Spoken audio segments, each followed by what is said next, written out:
Genesis chapter 39.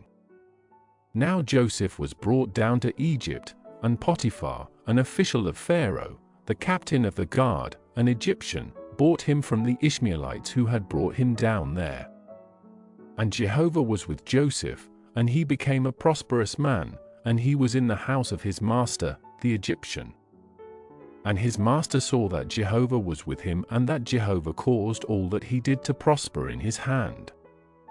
And Joseph found favor in his sight, and he ministered to him, and he made him overseer of his house, and put all that he had in his charge. And from the time he made him overseer in his house, and put him over all that he had, Jehovah blessed the Egyptian's house on account of Joseph, and the blessing of Jehovah was upon all that he had, in the house and in the field. And he left all that he had in Joseph's charge, and with him there, he was not concerned about anything except the food that he ate. And Joseph was handsome in form and handsome in appearance. Now after these things his master's wife cast her eyes upon Joseph and said, "Lie with me." But he refused and said to his master's wife, "Behold, with me here, my master is not concerned about anything in the house, and he has put everything he has in my charge. There is no one greater in this house than I, and he has withheld nothing from me except you, because you are his wife. How then can I do this great evil, and sin against God?" And although she spoke to Joseph day after day, he would not listen to her to lie beside her or be with her.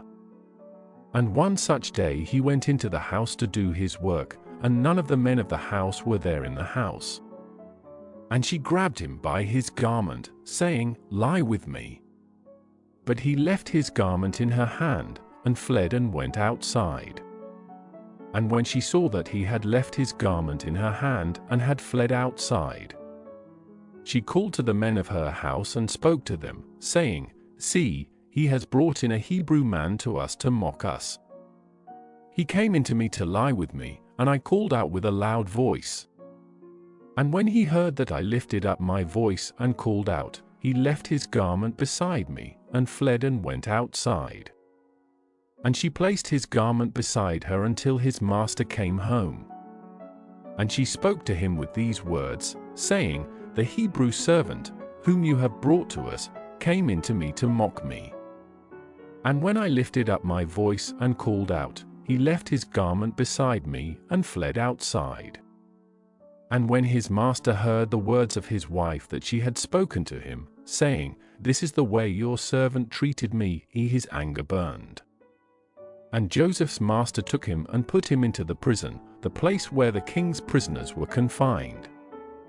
But while he was there in the prison, Jehovah was with Joseph, and he extended kindness to him and gave him favor in the sight of the chief jailer.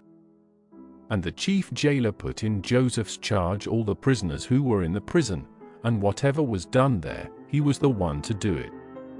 The chief jailer did not supervise anything that was in his charge, because Jehovah was with him, and whatever he did, Jehovah caused it to prosper.